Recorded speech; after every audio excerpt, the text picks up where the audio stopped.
Quick question. Why does this guy look so happy?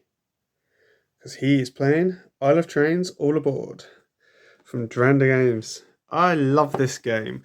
Not going to do a full review here, just going to give you some reasons why you should go out and buy this game and have fun with it. Please note, the playmat is separate, but I highly recommend it. Not needed for the game, but come on, look at it. Okay, so reasons why you should buy this game. Reason number one, quality. Little titchy box. Everything about it screams quality. Not the box, but the whole game. But, I mean, the box does as well. Another example of quality, the rulebook. Number one, super easy to follow. Fantastic separation of solo rules and multiplayer rules. I'll come back to that in a minute. But what you can't feel right now is the quality of the paper used. Everything about this game screams quality, including the artwork. These are multi-use cards. Another positive. So this is a level 1 hopper. It can be used as a level 1 hopper, or it can also be used to load up coal. If you load up coal after you've built this hopper, you get more cards. Amazing. There are so many different cards in this game with multiple different levels. Buildings as well. Look at the artwork. It is fantastic. Symbology is really easy to understand. You get used to it very, very quickly. Love it. Another reason to love this game. Look at the train. Choo choo. Hold on. Look at the people. He looks important going to business. Amazing. Everything about this game is quality. The game is an engine building, multi-card use game. Deliveries, a little bit of give and take with the other players. You give them something, you get something in return. They want it. It's fantastic. Love that.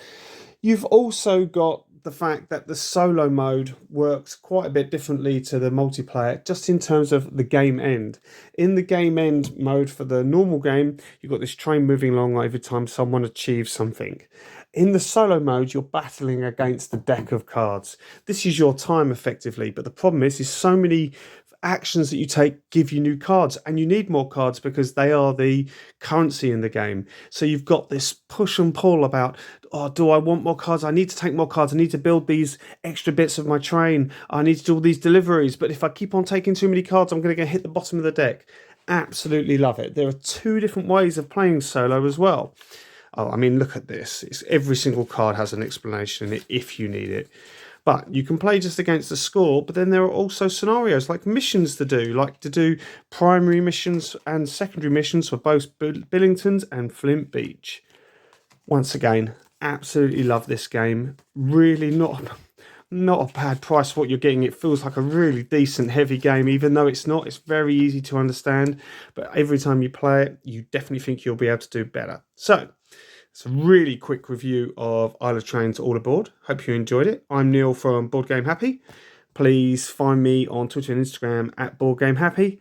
And I hope you enjoyed this really quick review. If you did, please like and subscribe and leave any comments below. Okay, thank you. Cheers. Okay, this is the game set up for 2 players. Let me briefly show you what you can do on your turn. You can add a new card from the open display and the closed display to your current hand. You can add a new person from the bag to your passengers waiting to board. That is the first action. Second action is to build. There are a couple of different types of buildings you can do here. So you can build this new carriage here. This is a level 1 tanker. It has a requirement of oil. It can carry 1 oil, and it gives the person who puts the 1 oil in there, not you, I'll have you know, 3 cards. So this requires a payment of 2. Basically, the currency in this game is other cards. So you would pay 2 cards to the discarded pile to play that card. Now, once that's played there, if I put oil in there on another go, because another thing I can do, so that's the build action, you can load.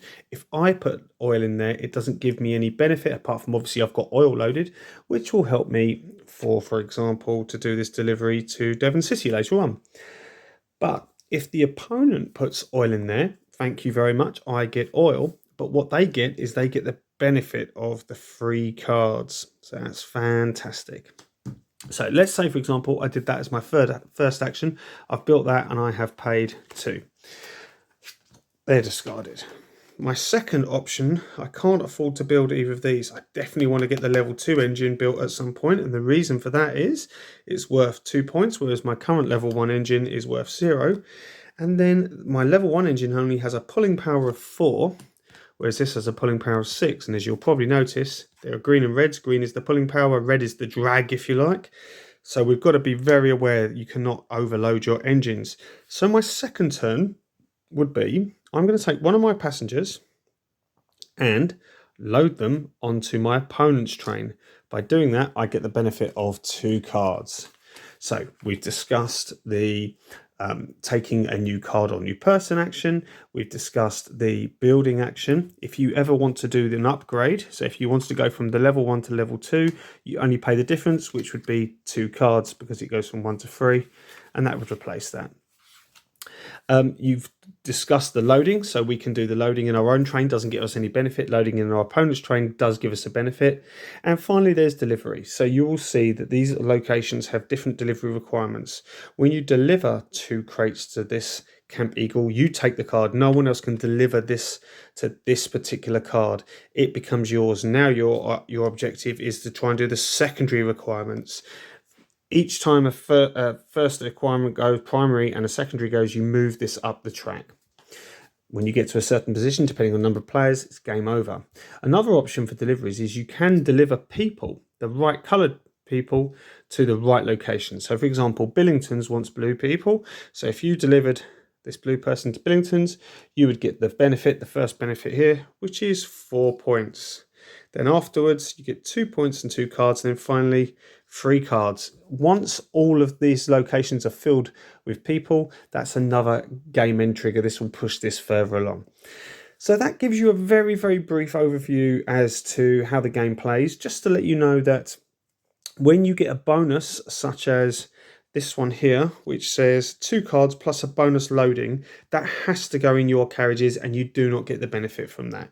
So when there's a bonus action, it has to go in your train and carriages, and you don't get the benefit. But of course, you're loading yourself up for later on. Some of the locations give you points. The game has loads and loads of points.